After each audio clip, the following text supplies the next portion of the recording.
I'm Cassandra Delafortre, and you're joining me here today at Maker Faire 2011. Last year, they had 80,000 attendees. We're expecting even more this year.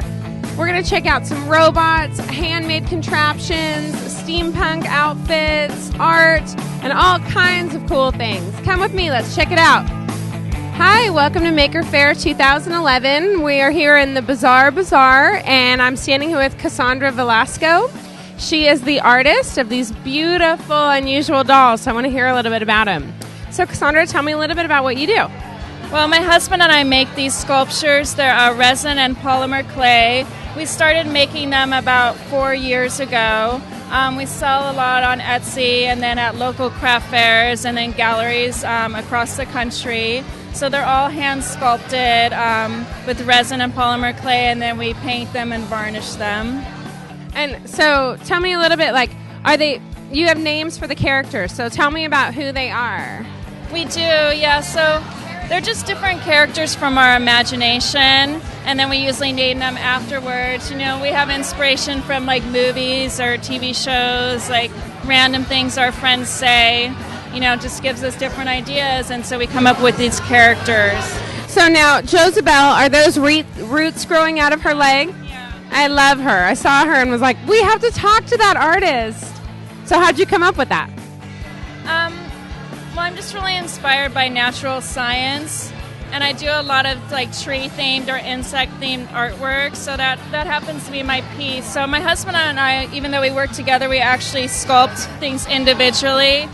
The Prince series, some of the Prince series we actually draw together, but the sculptures we do individually. We kind of bounce ideas off each other, but we always actually hand sculpt them individually.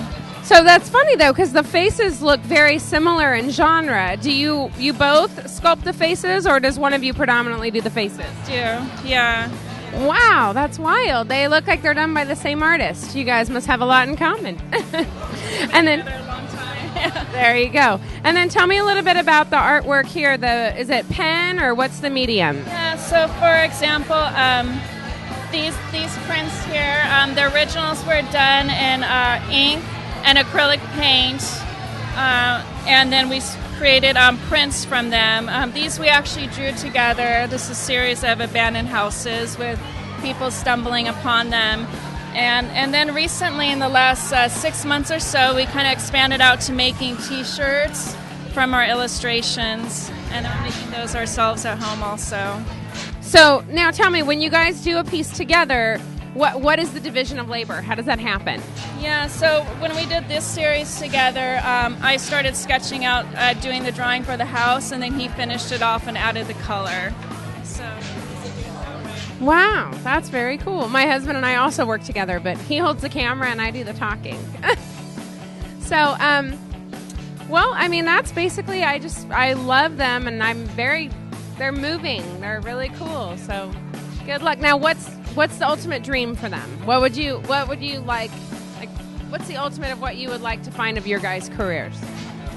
I think just doing what we're doing now, maybe some more gallery shows, maybe some more craft fairs where we can travel to other cities. Do you have any desire to see them in motion? A lot of people have said they'd be great for animation or claymation, so maybe someday. Yeah, I mean, I feel like they're a story waiting to happen. I mean, especially the little animal and the tree growing out of her head. I mean, they already have their own mythology. Well, it was great meeting you. Thank you. Thanks.